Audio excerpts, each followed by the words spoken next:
Dear Federal Minister Gröhe, Monsieur le Conseiller d'État Berzé, Minister of State Brown, dear Dr. Ming Hui, dear Professor Flahaut, dear Professor Ganten, Excellencies, ladies and gentlemen, distinguished guests.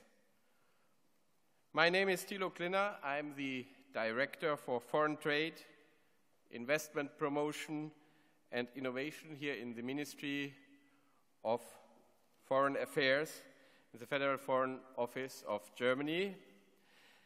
It is my honor and pleasure to welcome you on behalf of our Minister, Dr. Frank-Walter Steinmeier, to the World Health Summit. The World Health Summit is one of the world's largest conferences on global health issues.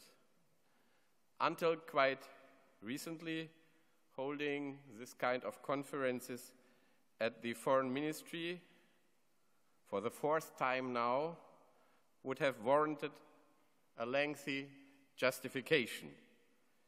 But ever since the Ebola crisis, there can no longer be any doubt that cross-border health risks in an ever more globalized world call for new forms of international cooperation. We have seen this in the trailer just now, how strongly the interaction between continents and countries has developed. All these red lines connecting international centers, the connectivity, how we call that. We had a conference on connectivity in the Ministry of Foreign Affairs recently. But the connectivity has exactly this price, that risks are as interconnected as chances. The World Health Summit provides a forum for just cooperating, connecting people who want to manage, mitigate these risks.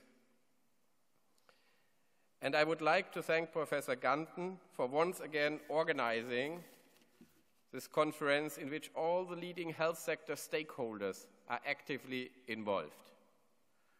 Politics, that's what we are doing here, alone will not be able to tackle the various immense tasks facing healthcare around the world.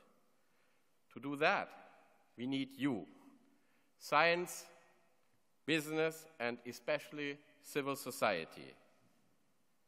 I thank you for all what you are doing every day and for the ones who are the neediest in this world. And I wish you once again a warm welcome to the Ministry of Foreign Affairs. And now I understand Professor Ganten would like to address the audience. Thank you very much.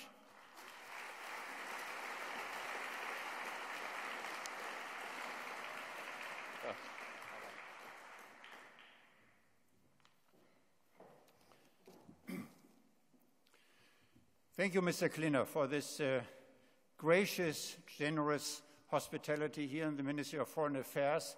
That's an unusual conference site for an academic institution, the M8 Alliance, and we appreciate very much your hospitality and your support.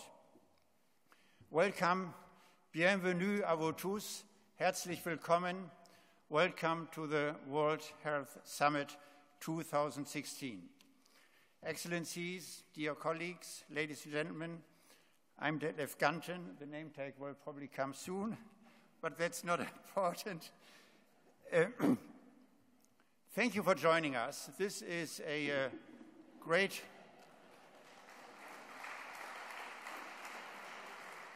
organization, is just fantastic, smooth. This year we have more than 1,800 participants. This is the capacity of this conference center from over 19 countries. And numbers by itself are no success, but if you have witnessed before the official opening, the various meetings in the center, we can already now say we are having a wonderful start and we're looking forward to a fantastic and fruitful, constructive meeting. Ladies and gentlemen, most of us here in the room have the privilege to live relatively healthy and happy lives. We belong to the happy few on this wonderful planet. Many people are not as privileged, and for many people, we know they die in misery, and they actually die in misery while we speak. And we are all full of sympathy for what happened now in Haiti with the thunderstorm Matthew.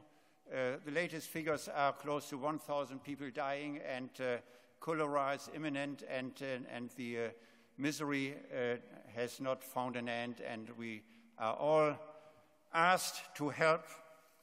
And of course, there's little we can do acutely here at the conference, but this is what it is all about. This year's World Summit takes place in a political context of great hope on the one hand, but also serious alarm. And Thunderstorm Matthew is just one sign, immediate sign. Immense strides were made at the United Nations General Assembly, the WHO, as well as the G7, G8 summits to strengthen commitments to global health and development.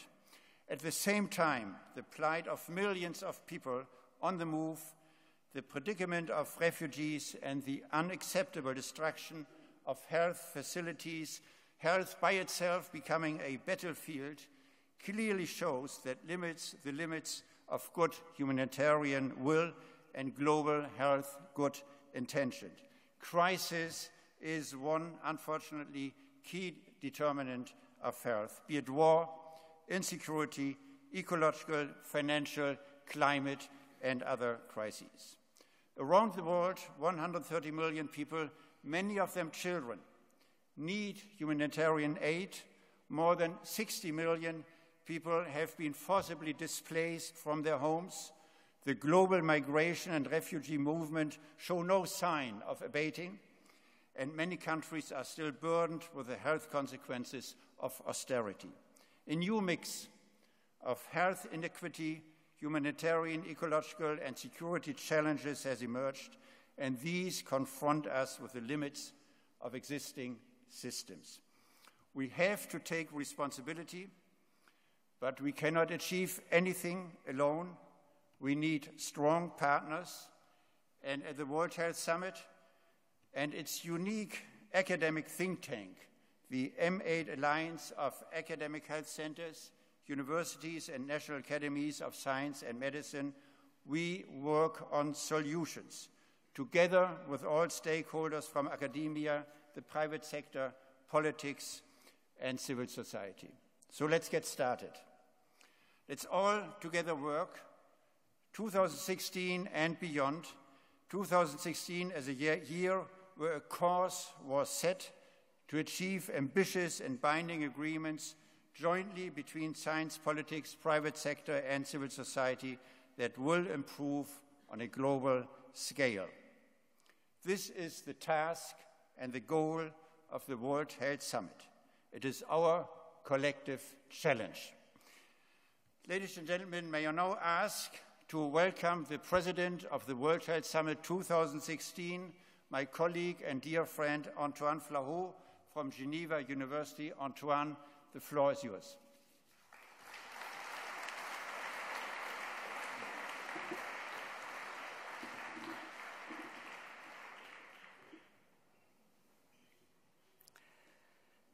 Herr Minister Grohe, Monsieur le Conseiller fédéral Alain Berset, Excellencies, dear colleagues and friends, ladies and gentlemen, I am proud and honored as Director of the Institute of Global Health at the University of Geneva and founding co-director of the Virchow Vierme Center for Public Health Paris-Berlin to open and chair this promising edition of the World Health Summit. This year, Switzerland has been solicited for the presidency of the World Health Summit. and has enthusiastically taken over. 3 academic institutions from Geneva represent Switzerland in this M8 alliance, namely the University of Geneva, the Graduate Institute of Geneva, and the University Hospitals of Geneva. Last spring, the Geneva Health Forum hosted the World Health Summit for its regional meeting. And at this occasion, we proposed a common definition for global health based on 6 principles. 1, global health addresses cross-border issues, for sure. This is the geographical dimension of global health. But global health mobilizes transdisciplinary actors and not only academic ones. And this is typically the reflex of what is global health. You are global health. Third, it addresses complex issues, needed new approaches, system thinking approaches. 4, it needs to harness innovations, yes, but providing they are affordable. We want this innovation going everywhere in the world for anyone. 5, global health is concerned with sustainability.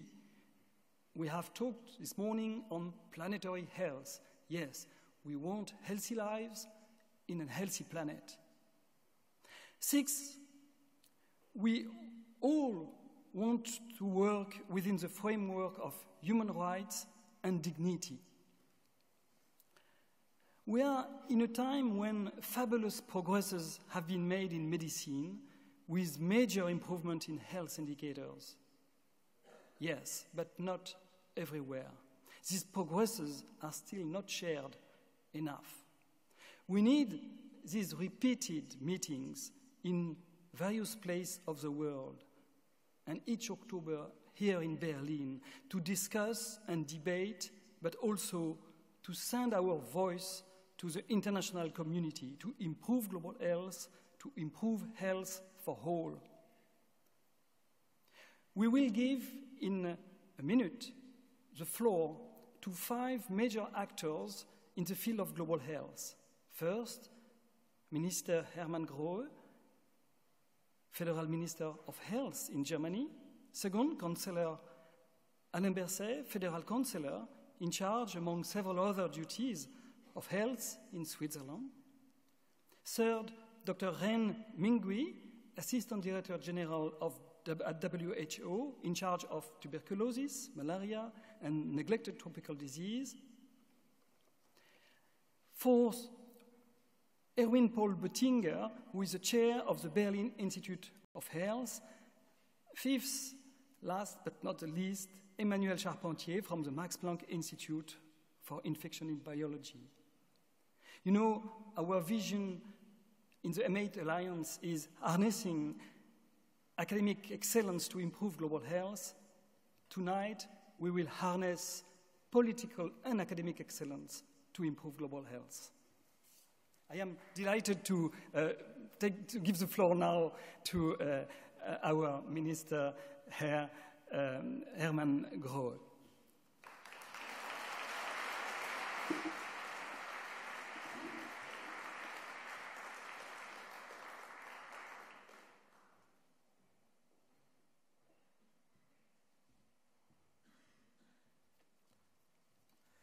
Mr. Ganten, Mr. Flahaut, Excellencies, and among you, my colleague and dear friend from Switzerland, Alain Berset. Great to have you here, Alain. Ladies and gentlemen, it's my privilege and pleasure to open the 8th World Health Summit today on behalf of the German government. It's hard to think of an era that is more strongly affected by globalization than public health. New technology and open markets have boosted the mobility of people, goods, and services. This gave rise to new public health challenges. The surge in trade and travel enables the spread of health risks across national borders and continents. Due to international air traffic, tourism, and commerce, novel infection risks such as superbugs can reach every corner of the world within a few hours. In the blink of an eye, epidemics can cause devastation with long-lasting consequences. It was the Ebola crisis that taught us this important lesson once again. An outbreak in faraway countries had the world and Germany on edge for several months. The current yellow fever outbreaks in Angola and the Democratic Republic of Congo again shows us that public health crises are here to stay. As climate change progresses, different public health challenges will arise. What springs to mind here is, for instance, the spread of Zika. For many countries, the fight against hunger and malnutrition remains challenging, which in many ways is due to climate change. And let me express our deep condolences also to the victims of Hurricane Matthew and their families. Our thoughts and prayers are with the families of the suffering people in Haiti that are hit so dramatically by this hurricane and are threatened by the high risk of cholera today. As travel and trade grows, the trafficking of counterfeit medicines reaches alarming proportion. This has far-reaching public health implications, not only here in Europe, but also, or even more, in Africa or Asia. Globalization also tends to standardize lifestyle and consumption patterns for the better, but regrettable also for the worse. This increases the rate of non-communicable chronic diseases, not only in industrialized nations, but increasingly also in emerging and developing countries. Well-known challenges such as polio, malaria, HIV, and hepatitis still persist. In the case of HIV, this even applies to us here in Europe. In a dramatic way, HIV rates in Eastern Europe keep bucking the trend. While numbers of new infections are decreasing all over the world, they have more than doubled in Eastern Europe and Central Asia since 2005. Sadly, recent years have also seen a new dimension of warfare. Increasingly, the destruction of health infrastructure services are used as weapons of war, as we see by the attacks of hospitals in Aleppo. It does not only worsen the already dramatic humanitarian crisis in those countries and areas torn by civil wars, it's also swell migration flows. Ladies and gentlemen, let me be very clear. The atrocities against defenseless inhabitants of cities such as Aleppo are inhuman and not tolerable.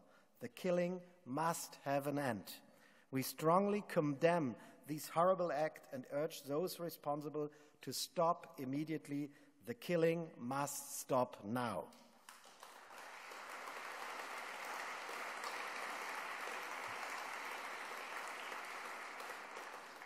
Due to war and instability, we are facing a previously unknown wave of migration. For all of us, but especially for the countries bordering crisis hotspots, such as Turkey, Jordan, or Lebanon, securing proper health care for refugees is becoming an ever-increasing challenge. The international community has the responsibility and duty to support the countries mostly affected by this crisis.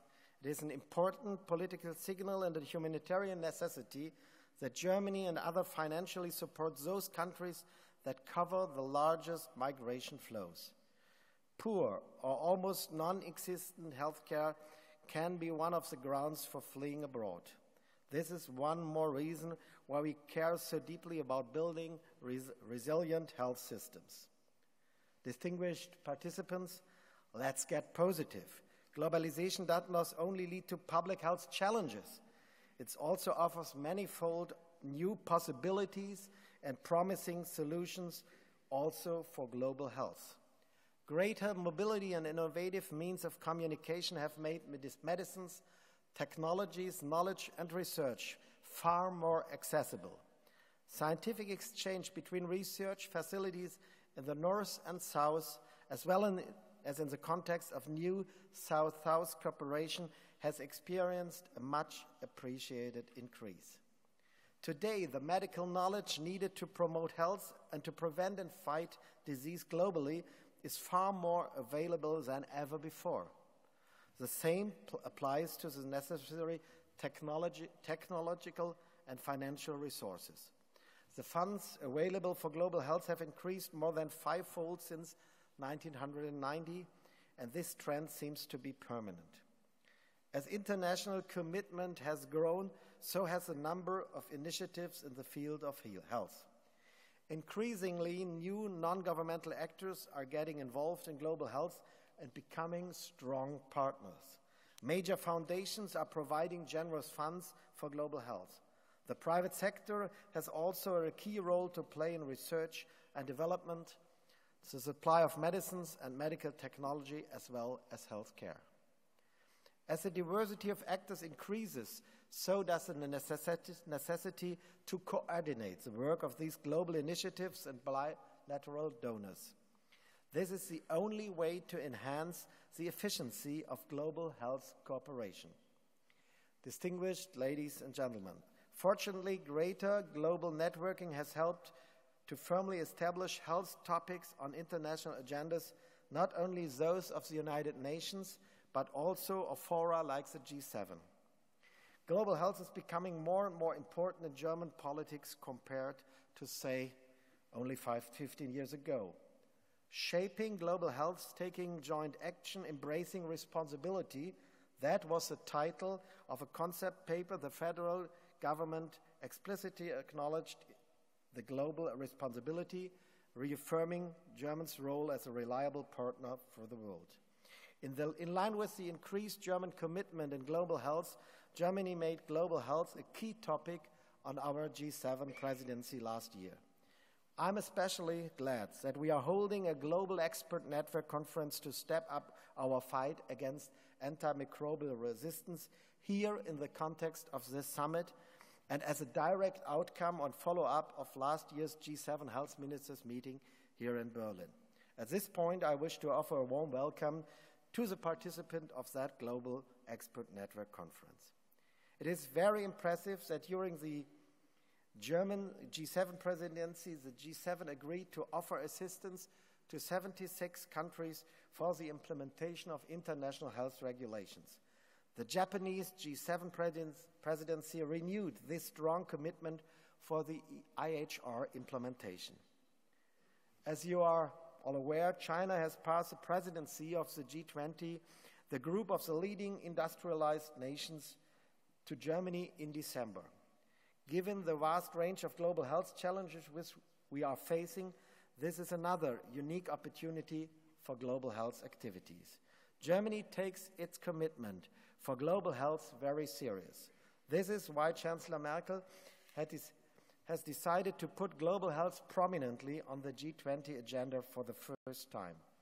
The need to fight against AMR globally and the establishment of an effective global health emergency management that can swiftly coordinate the response to cross-border health threats sends one clear message. Success can only be attained by joint and coordinated action. We are convinced we will only be able to effectively tackle the emergent challenges if we all face up to our responsibility of global health. When it comes to resolving urgent public health challenges, the G20 can provide a special added value. In order to advance both issues, global health crisis management and the fight against AMR, I will invite the G20 health ministers to the first G20 health ministers meeting ever to Berlin in May next year. Fora such as the World Health Summit, which builds bridges between politics and civil society, have a special role to play here. They ensure the proper involvement of relevant non-governmental actors, especially science, academia, foundation NGOs, and the private sector. Partnering with the civil society in global health is of critical importance. The many diverse non-state actors are key contributors to solving global health issues. This is why we, the German government, welcome civil society's strong commitment to global health and indeed seeks the exchange with civil society. And this is what the World Health Summit is, an inspiring and necessary platform for exchange between politics, academia, NGOs, and the private sector. I'm looking forward to the next 2 days and wish us all an inspiring exchange. Thank you very much for your attention.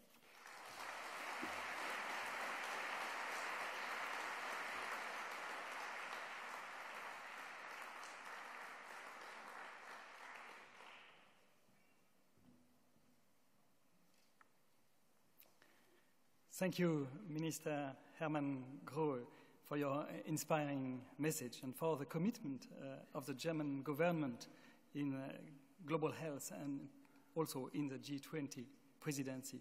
It's my great pleasure now to welcome and give the floor to Federal Chancellor of Switzerland, Alain Berset.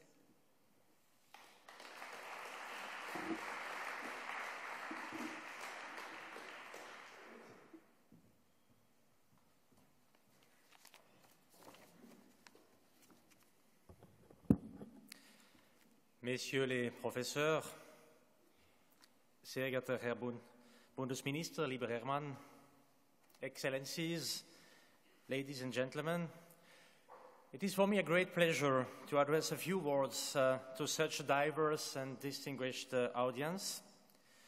At this year's summit, Switzerland has the honor of assuming the presidency in the person of Antoine Flahault, professor at the Institute of Global Health at the University of Geneva.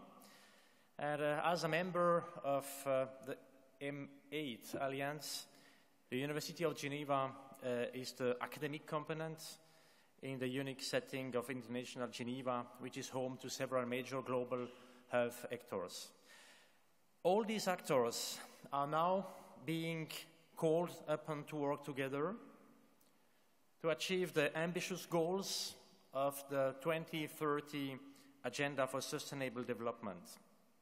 And as we know, joint action is even more important to ensure that healthcare provision becomes or remains accessible, acceptable, appropriate, and affordable, as defined by the WHO in the right to health. And I believe 4 challenges put our global and our national public health systems to the test. First, humanitarian crisis as a consequence of climate or wars are of key concern. And the situation in Haiti is dramatic and has direct consequences on health. Humanitarian crises are health crises. A cholera epidemic is threatening, and we all need to come together to alleviate the sufferings of people. The second challenge is antimicrobial resistance, AMR. What contributes to resistance? 80% of antibiotics are given to healthy livestock or to people who do not need them. And only 20% of antibiotics are used appropriately to cure illness. Deaths due to AMR are estimated at 700,000 a year. And US data reveals that treating a patient with resistant strains creates $10,000 of excess costs per patient. This equals $20 billion per year. But AMR is clearly not just a financial issue. It is in priority a question of health. Do we really want to revert to a pre-penicillin era, a time when simple infections were life-threatening? The third challenge is non-communicable disease, NCDs. Changing lifestyles in societies worldwide have led to a drastic increase in NCDs. And for example, in Switzerland, 80% of our health costs are attributable to NCDs, which are the leading cause of morbidity and mortality. And we recently approved a national strategy against NCDs. It plans to promote prevention. It plans to increase health competence among the entire population. And as we all know, the underlying factors for NCDs often lie outside the health policy sector. And WHO Actions Plan provides important guidance in addressing the determinants of health. And the fourth challenge is that of changing demographics and our aging societies. As population live longer, there will be an increase in chronic disease. And in the interest of all, we need to make sure that if we are to live longer, we need to live longer in better health. And the World Health Assembly adopted a global strategy and action plan on aging and health in Geneva last May, and this plan will guide us in our policy choices. And in Switzerland, we are addressing these issues. Firstly, by increasing the number of medical and nursing graduates, and secondly, by introducing a number of measures to better support relatives who provide care and nursing. And with an aging population, dementia is a rapidly growing global health challenge. 11 million new cases per year, or one new case every 3 seconds. Today, 47 million people are affected by this illness, and this number is predicted to almost double by 2030 and nearly triple by 2050. And Switzerland is looking forward to discussing the WHO Action Plan on Dementia, which all countries will adopt at the next assembly in May. The focus should lie on the needs of dementia patients and the people who care for them. And we also must stop stigmatizing this illness in order to focus on care and find a cure. Yes, ladies and gentlemen, the 2030 Agenda gives us a comprehensive reference framework for addressing these challenges. And allow me to highlight 3 key aspects of this newly endorsed framework. First, all goals and targets on the 2030 Agenda are universal. And that means that all countries bear a shared responsibility. Second, we need concerted and collaborative action. It is only when policymakers, academics, researchers, private industry, and civil society work together that we can progress. And this World Health Summit of Berlin is an example of an event that brings together such a diverse audience. And third, we need collaborative approaches across sectors. Health is no longer the sole duty of health ministries and specialized health organizations. All agencies need to collaborate and to share responsibility. And as we all know, governments are not always especially innovative or active in cross-sectoral cooperation. However, we are learning. And let me give you one example. For our Swiss ministries combine their efforts to ensure a comprehensive One Health approach to create a joint strategy against AMR. But ladies and gentlemen, as I mentioned before, the 2030 Agenda requires effective contributions from all stakeholders, not just from governments. And civil society organizations were very vocal in the consultation process. And now they are a key component with regards to the implementation. And I think that civil society organizations have often a very good position to contribute to the achievements of the agenda. First, because they are very flexible. They can make a significant contribution to practical operations. They have a strong on-the-ground experience, which helps bring concrete results.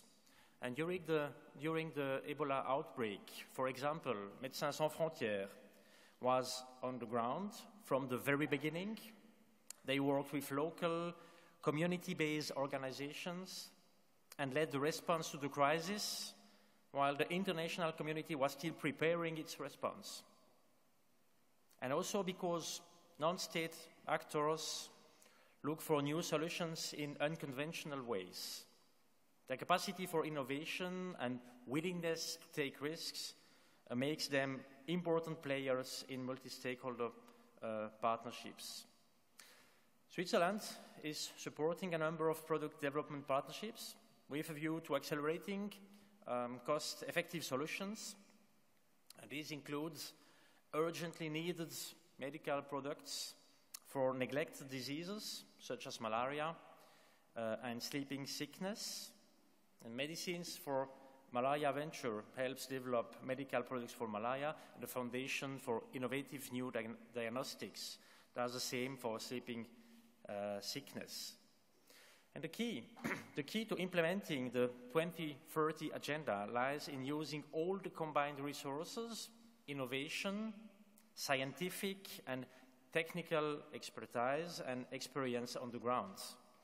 As governments, we have a keen interest in supporting such partnerships and working with them.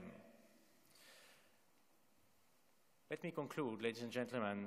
Agreeing on an ambitious agenda for sustainable development is an achievement in itself. However, it is but a start. And effective implementation of the 2030 agenda at global, at regional, at national and state level will determine our success in addressing global health challenges. And I am confident that the conversations here in Berlin will significantly contribute to this goal. I wish you all productive discussions. Thank you very much.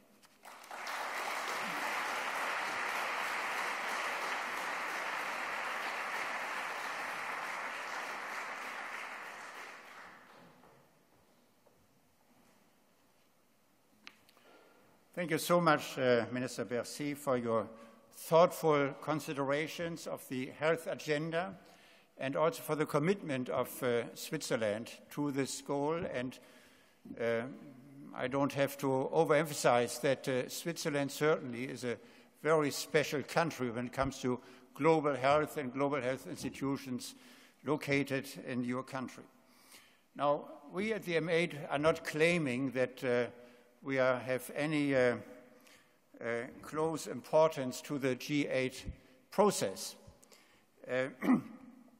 But the support, the political support of the countries and the engagement in academic endeavors supported by politics is extremely important, and therefore we appreciate very much your commitment, Mr. Bercy, during the Swiss presidency of the M8 Alliance and your presence here today. Now, there are many, many institutions we collaborate with and were present here. WHO certainly is one of the important institutions situated all over the world, but with the headquarters, of course, in Switzerland. And it's my great pleasure to welcome the Assistant Director General, Ren Mengui, who is responsible for one topic which is always a hot topic at any health conference, that is infectious diseases. He's responsible for HIV, AIDS, tuberculosis, malaria, neglected diseases. Dr. Ren Mengui, the floor is yours.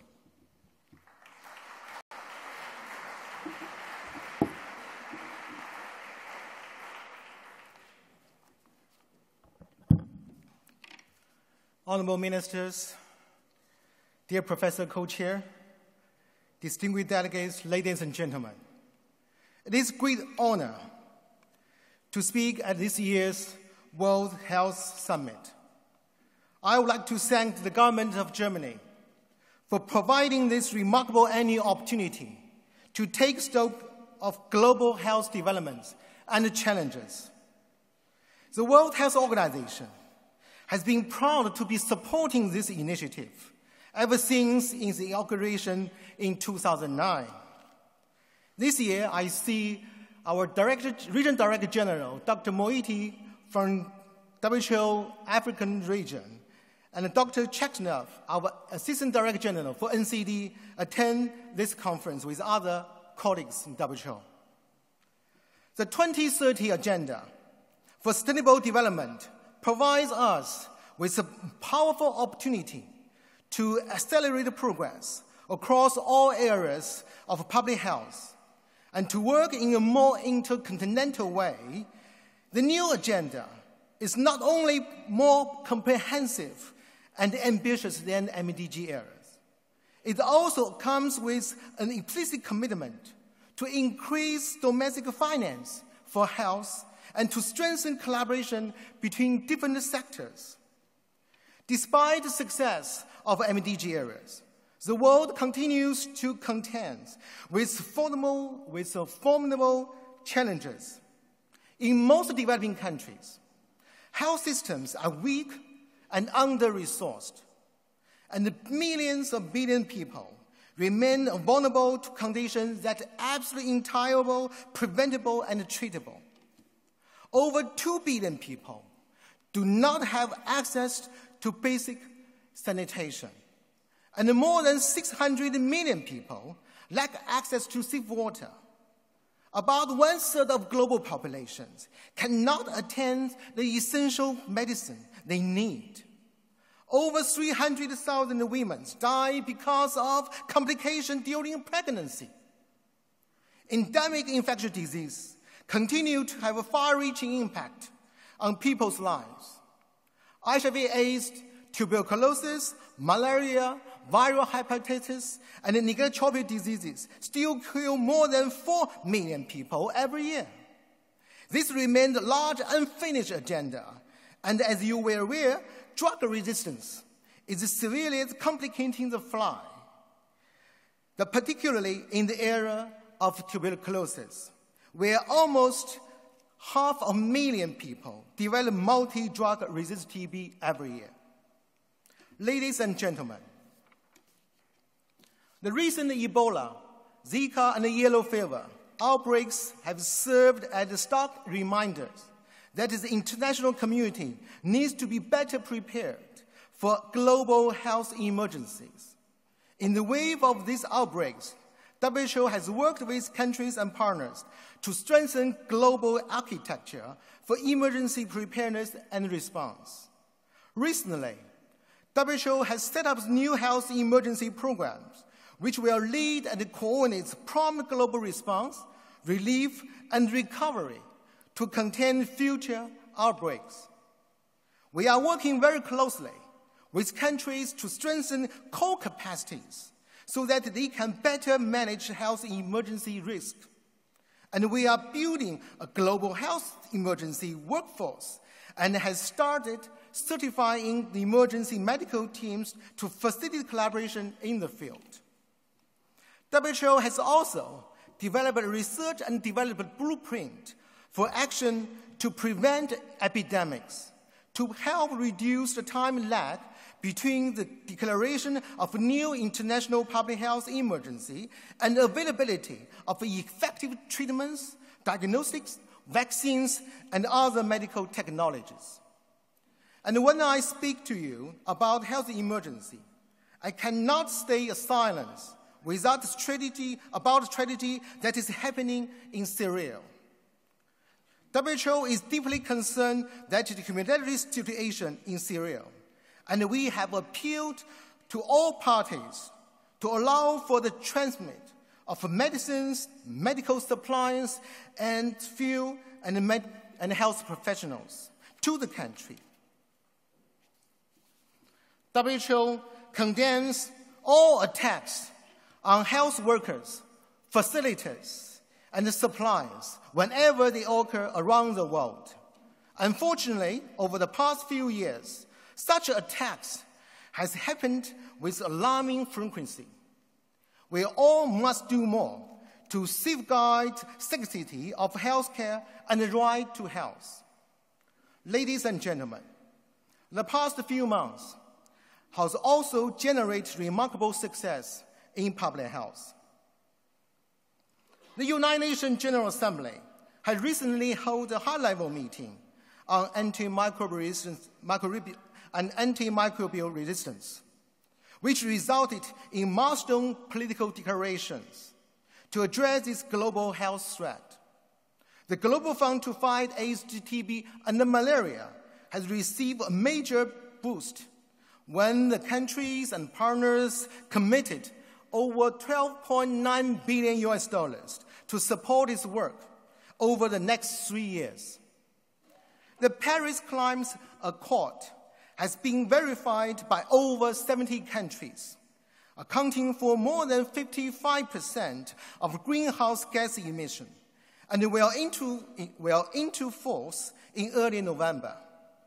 This will significantly increase our ability to control the wide spectrum of climate-sensitive health challenges in the future, ranging from vector-borne diseases, air pollution-related conditions, diarrheas, heat stress, and many more. We have seen many regional success too. The Americas is the first WHO region to have been declared free of measles. India has been declared free of yaws and maternal and neonatal tetanus. Sri Lanka has eliminated malaria and lymphatic filariasis. Thailand has succeeded eliminating both mother-to-child transmission of HIV/AIDS and syphilis. Our latest number shows that in 2015, we reached nearly 1 billion people with medicines to treat some of the worst neglected tropical disease. These are incredibly important achievements in public health, and there's more. The political momentum around the universal health coverage is unprecedented. We are grateful to the government of Germany for their initiative, Healthy Systems, Healthy Lives, which was put forward in 2015 under the leadership of Chancellor Angela Merkel. The comprehensive roadmap that is being developed will help to strengthen the health systems around the world, as well as global health security. We very much look forward to further strengthen our collaboration with Germany during your G20 presidency. The International Health Partnership for Universal Health Coverage 2030 is established by WHO and other partners to help facilitate global efforts to move towards universal health coverage. Also, a number of agencies has recently come together to launch a framework for action for universal coverage in Africa, identifying the key areas that should be prioritized to achieve better health outcomes. We are also seeing increasing momentums around the health promotion. On the 30th anniversary of Untitled Chapter, WHO is working with the government of China on organizing the Global Conference on Health Promotion in November in Shanghai. This conference aims to promote health in the Sustainable Development Agenda in the presence of heads of states, ministers, mayors, policymakers, academy, researchers. Ladies and gentlemen, the agenda of this year's World Health Summit is truly comprehensive, and this strategic dialogue is helping to shape the implementation of the Sustainable Development Agenda. We are also here to strengthen existing collaboration and build new ones. Coordinations, alignments, and coherence between partners is absolutely fundamental if we are to succeed the SDG era. To overcome the challenges and accelerate progress, we need increased engagement by all partners, including the private sectors, civil societies, academies, as well as communities. In conclusion, let me say that some of the greatest achievements in the history of public health are within our grasp. WHO looks forward to continue to support countries and to collaborate with partners to deliver on the ambitious targets that lies ahead of us. I thank you very much for your attention, and I wish we have a very good and successful collaboration and the summit as well. Thank you very much.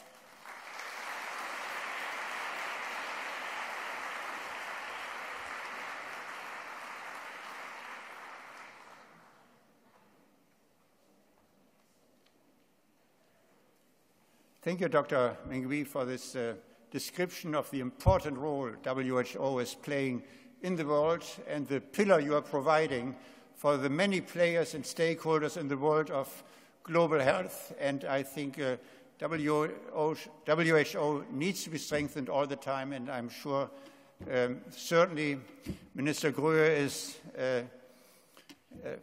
supporting you and the German government, and I think WHO come out stronger and stronger all the time, and we need you. Thank you so much. Now, ladies and gentlemen, the M8 Alliance is kind of organizing, is the think tank of the World Health Summit, and it's a question of people, of course, engagement of people, but it's also a question of institutions behind it. The name M8 is derived from the G8 political group, starting with 8 institutions. We have the policy of smart growth. In the first row, we have one of the recent new members, Coimbra University, one of the oldest in Europe, in the world, and Tehran University, just joining in yesterday. So we are increasing. But one of the important institutions, of course, and the founding institution was the life science community in Berlin. The Charité, Karl Einhäubel, CEO of the Charité, sitting rightfully in the first row, and the Max Delbrück Center, and especially a new institution in Berlin, the Berlin Institute of Health, a kind of umbrella organization for translation from bench to bedside to population health. And Erwin Böttinger, Erwin, you have the word, you have the floor.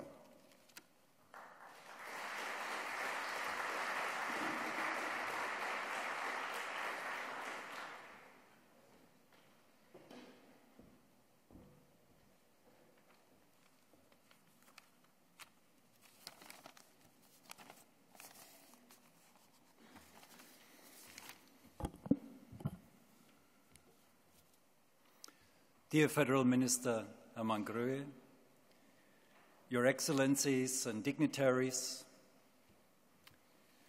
dear Summit Presidents, Professor Flau and Detlef Ganten, dear colleagues, ladies and gentlemen, I look around the distinguished audience and am in awe with the collected global expertise gathered here today for the World Health Summit 2016. On behalf of the Berlin Institute of Health, I'm deeply honored to welcome you. The Berlin Institute of Health is proud to have engaged in a multi-year sponsorship agreement with the World Health Summit Foundation, starting with the World Health Summit 2016. Together, we will address some of the most pressing issues affecting health, and with health, affecting security and quality of life for urban and rural populations on every continent. We believe that an unwavering commitment to global perspectives and initiatives for the solution of global health problems is particularly important at a time when rising populist and isolationist voices are threatening the foundations of proven international alliances. The Berlin Institute of Health is a new corporation under public law, uniting Charité University Medicine Berlin and the Max Delbrück Center of the Helmholtz Association of German Research Centers. This summer, the Institute adopted a 10-year strategy to pioneer outcome-oriented, personalized healthcare in chronic progressive diseases with unmet medical needs through translational excellence and innovation. Thus, it is our mission to maintain quality of life for people affected with major non-communicable diseases, and in doing so, to create value for society. Recent trends for healthcare systems of the 21st century increasingly differentiate preventive and chronic care and acute intervention services. Preventive and chronic care approaches seek to engage citizens in actively adopting behaviors for better health maintenance, while acute intervention services are concerned with cost-effective delivery of acute medical services. A number of very powerful developments drive this transformation. Digital and in particular mobile health technologies, individualized new forms of therapies unthinkable a decade ago, increasing patient participation as informed partners in care, and innovation ambition and entrepreneurship among the next generation of scientists and health providers. Ladies and gentlemen, we must embrace the opportunities and meet the challenges of driving the transformation towards outcome-oriented, personalized healthcare for the 21st century. On behalf of the Berlin Institute of Health, I thank Professors Flau and Ganten and the World Health Summit Foundation for organizing what promises to become an impactful World Health Summit 2016, and I wish all of you a productive and memorable meeting. Thank you very much.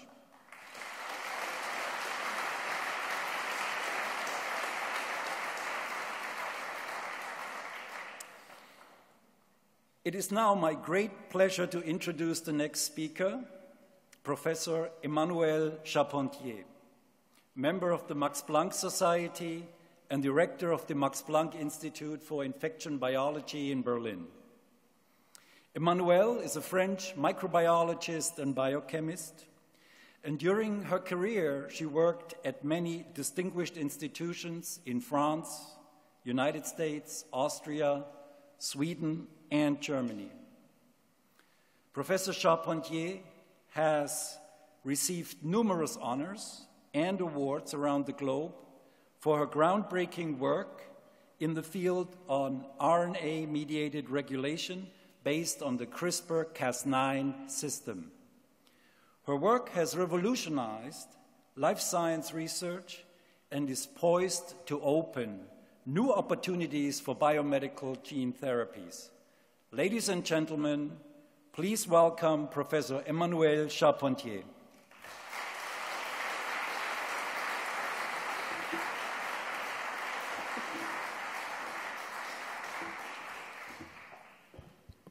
Thank you for the kind introduction. Minister Herr Hermann Grö, dear President, dear Vice President, dear Excellencies, ladies and gentlemen, it is my great pleasure to introduce you to CRISPR-Cas9.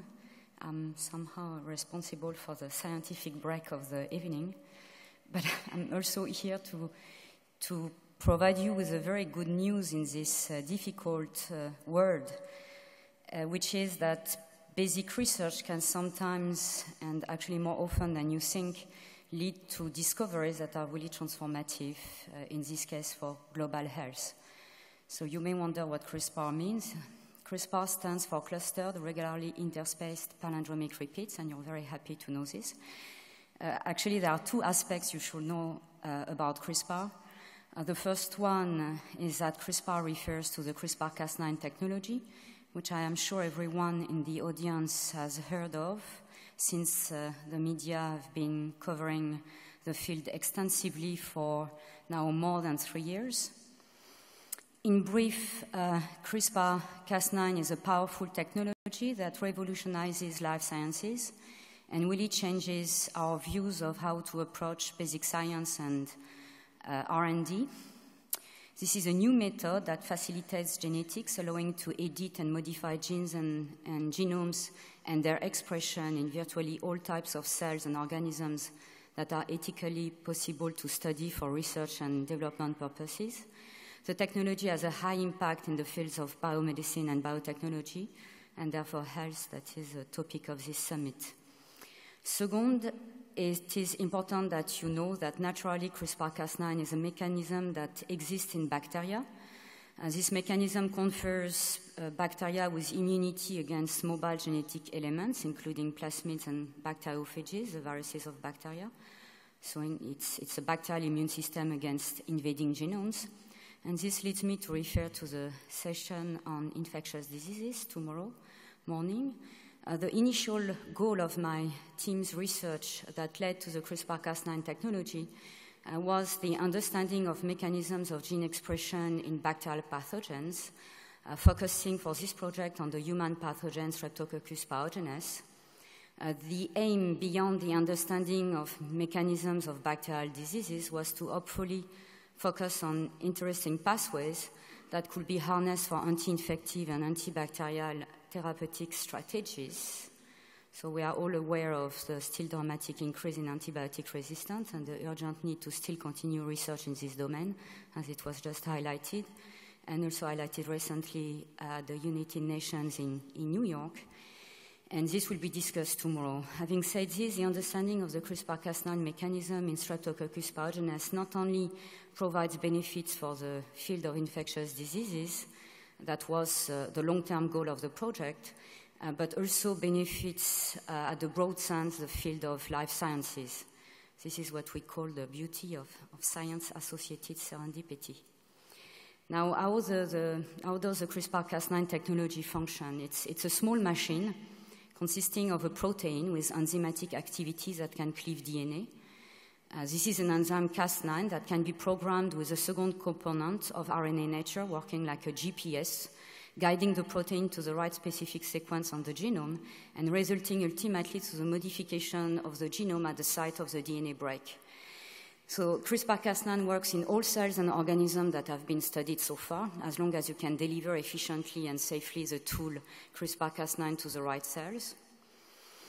This is now a technology that has been used in a democratic and universal fashion. Why? As a matter of fact, researchers and developers have always been in need of more performing, efficient, and versatile technologies that would allow to edit and modify genes and their expression in their organisms of interest. And for sure, the question was, and if we had finally a tool that would allow the editing of genomes in human cells. So there have been a number of genetic technologies that have been developed over the past 40 to 50 years. But what is special about CRISPR-Cas9 is the following. The system is easy to use, is cheap, it's efficient, it's versatile, and this is really the simplicity of the natural mechanism in bacteria, yet the sophistication of this mechanism that has allowed to harness CRISPR-Cas9 for various purposes. So you can edit genes, you can delete sequences in genomes, you can correct mutations at the single base level, you can introduce mutations, you can replace portions of genes or DNA sequences with other selected portions of genes or DNA sequences. You can also use the technology to modify DNA and study epigenetics phenomenon. You can label the DNA and you can modulate gene expression in a programmable fashion. So it's really a versatile scalpel for the surgery of genomes and their expression. So it's a transformative and versatile technology. Now, you may imagine that having such a transformative tool to edit genes and genomes has large applications. And here comes global health with a broad definition. The technology is certainly useful in basic research to understand the functions of genes, to decipher molecular and cellular mechanisms of life and diseases that are key to innovative technologies and applications. It benefits the biomedical field, through, as I said, through basic science that is really at the origins of to any finding of new targets for therapeutics in the biomedical field. The technology benefits the development of screening methods for new drugs, new methods to validate the drugs prior to clinical trials, the ability to engineer new disease models, and surely with efforts in the community to apply the technology directly to treat diseases such as human genetic disorders. Now, with regard to a broad definition of global health, that is not only to treat and cure diseases, but that is also to be healthy and keep ourselves healthy, the technology is transformative in the agriculture biology field, food production, or any biotechnological aspect benefiting our well-being and society. So the technology has triggered substantial interest and excitement from various sectors, including scientists, clinicians, developers, ethicists, and the public. The last 2 years have witnessed an increasing number of discussion groups involving academies, politicians, as well as regulatory and ethical authorities, with the goal to understand the technology, its advantages, but also the potential risks in certain applications that could be a risk for human integrity, dignity, and our society. There is an interesting aspect with regard to the role of private and public sectors. It's an incredible example for a technology that has gathered very fast a large interest in various fields of technological development and applications, with an involvement of a large diversity of institutions and structures from the public and private sectors. I and others have co-founded biotech companies to develop CRISPR-Cas9 for the treatment of severe human genetic disorders, with also partnerships between industries, the biotech sector, research institutions, and the clinical sector. Recently, there has been a joint venture between CRISPR Therapeutics, which I have co-founded with Rutger Novak and Sean Foy, and Bayer Life Sciences. It's called Casebia, for an example. CRISPR-Cas9 is also a very good example showing how different countries are more adapted and can react faster than others when it is to deal with emerging technologies. While in certain countries, for example, and I'm sure you guess which country, a number of trains have already left the stations, there are other countries which are still discussing the design of the trains. This said, there is, I believe, an urgent need to be innovative in developing alternative models for financing and alternative models for infrastructures that are better adapted for new technologies and its applications, as for example CRISPR-Cas9 when it comes, and really everyone wants to work with CRISPR-Cas9, develop it, but not everyone has the right tools. I would like to finish by reminding how basic science needs support from governmental and public bodies. And something I forgot, it's also, for example, the US have a very good example as a country that has developed impressive programs allowing to apply the technology in the context of increasing the understanding of big data around the sequencing of human genomes. My last statement is that it is critical to work on and improve models that can benefit better transdisciplinary approaches, to allow, for example, the findings in basic research to be translated in the biotechnological and clinical sectors, while protecting, encouraging, supporting better basic science, the basic scientists, also the education of the public around basic science for the benefit of global health in the world. Thank you very much for your attention.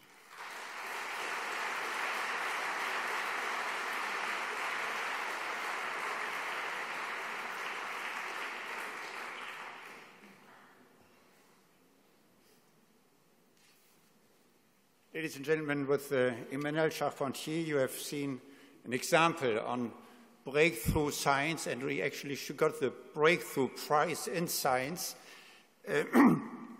and transforming really the world of biology in plants, in animals, and in man. And this is a topic which civil society and politics will have to understand and discuss, and how to kind of develop the possibilities, chances, opportunities. We've also heard important speeches from leaders in the world of health, and the MAD Alliance takes pride and has special importance on also supporting young people. We have various programs. One is the New Voices, where we invite people around the world, young people in every area of research or business or civil society, to send in their abstracts, and some are selected and presented. We have a Young Physician Leader program where young leaders get training actually in the European School of Management and Technology for leadership. And we have a competition for young leaders to present their unrehearsed, fresh views on how to improve world health. And the two people selected are Alexander Bartsch and Matthias Christian. And one of them, well, they come one after the other. I don't know, actually, it's completely unrehearsed. Who is the first? I guess the lady, Alexandra. What did you decide? Where are you? Christian is coming up first.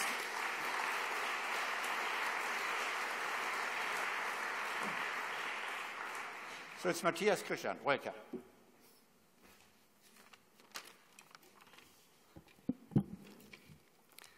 Back when I was a small kid watching the news, I recall seeing images of usually black children starving, displaying bare poverty.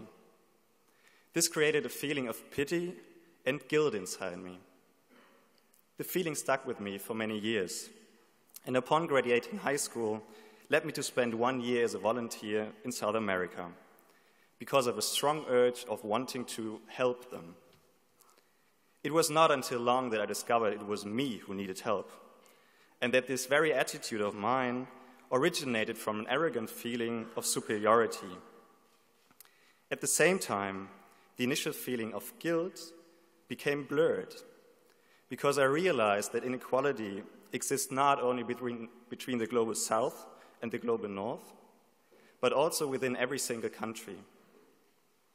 During my medical studies, I continued working in South American and African countries. In Africa especially, I realized that the aforementioned feeling of superiority was in a way self-perpetuated by local people who felt inferior to me just because of my skin color. At the same time, I learned how privileged I was, a white, male, European university student, being able to move wherever and whenever I wanted. And in contrast, how difficult it was to invite my newfound friends back to my home country, to give them the same opportunity of gaining crucial personal and professional experiences. For me, this was reason enough to set up an official exchange program between my university here in Berlin and the University of Nairobi, one of the first ones of its kind. It took me nearly 2 years to push for this program, but since the start of this year, students from both universities now have the opportunity to spend 4 weeks at each other's institution to work together on health issues relevant to both countries. It is not us helping them. It's giving everybody an opportunity to learn from each other and to contribute with new information and perspectives to improve strategies in health and healthcare in both countries. I strongly believe that this approach of equal partners should be applied to all global health areas. For politicians, only together and by meeting on equal terms can we handle cross-continental issues. Global power is shifting and is increasingly shared by different countries, which is perfectly okay for my generation. For business people, do what you paid for. Invest in long-lasting and value-creating businesses with local partners, and don't just fund another CSR project. For researchers, pay more attention to the valuable and high-quality research coming from the Global South. Set up transcontinental journals and benefit from each other's expertise. For international organizations and NGOs, don't forget how global structures shape the world of the people you work for. Don't let this work become a playground for your adventurous spirit, but be aware that what some of you call field work is the all-day reality of the majority of the people living on this planet. In my opinion, this is the only way to overcome unhelpful feelings of pity, guilt, superiority, and inferiority, which do not serve as good advisors to the effort to jointly shape a better world. Thank you very much.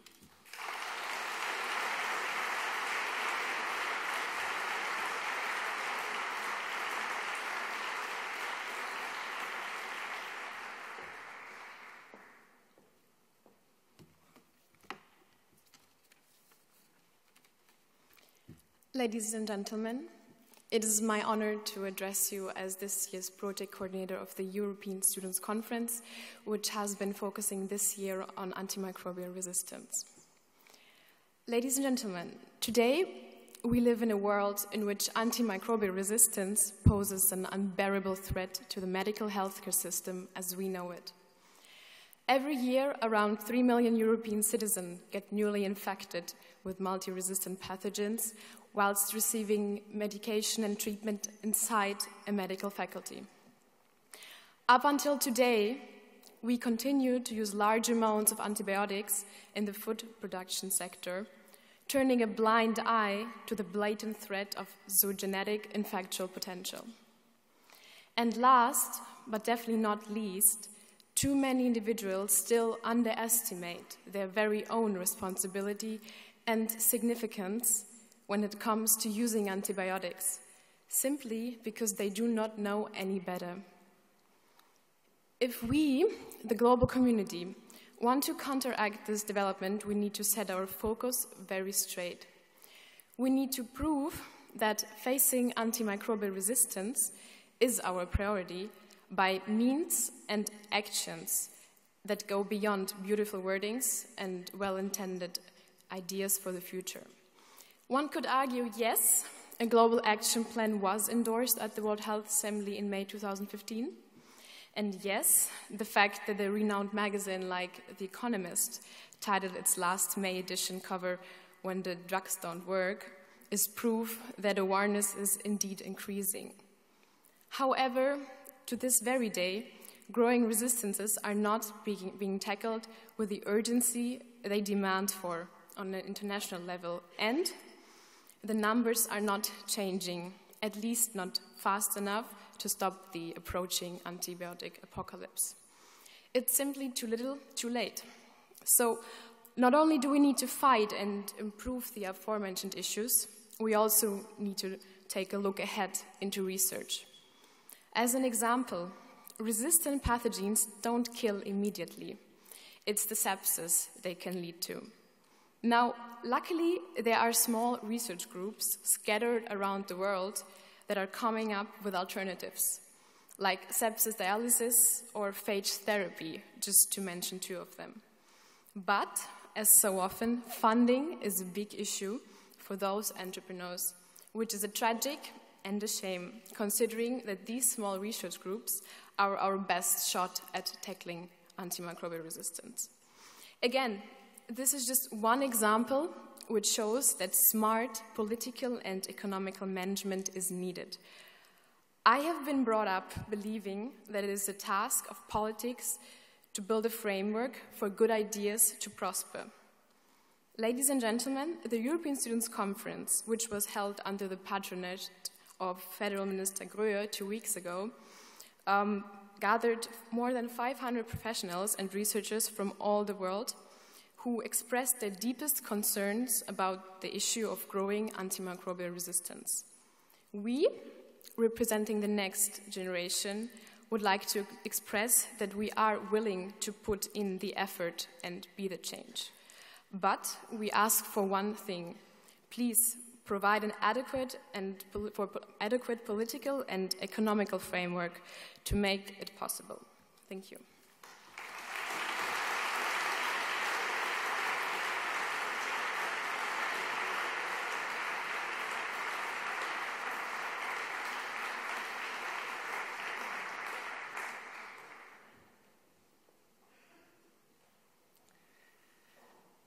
We thank all of you very much for joining us tonight for this opening session. And we particularly thank our distinguished speakers for their most interesting contribution and presentation. And it's my great pleasure to now cordially invite you, all of you, to the World Health Summit opening reception. The discussions are open. Now, Detlef asked me to say a sentence which is difficult for me: enjoy the modest academic buffet. Difficult for me because I feel invited here, generously invited, and so we will see. If it is light, we will say that we will have enjoyed a heart-healthy buffet. And the second sentence, he asked me to say, enjoy meeting old friends. No, all of us are very young, and global health is a very young discipline. So make new friends and enjoy your night. Thank you very much, all of you.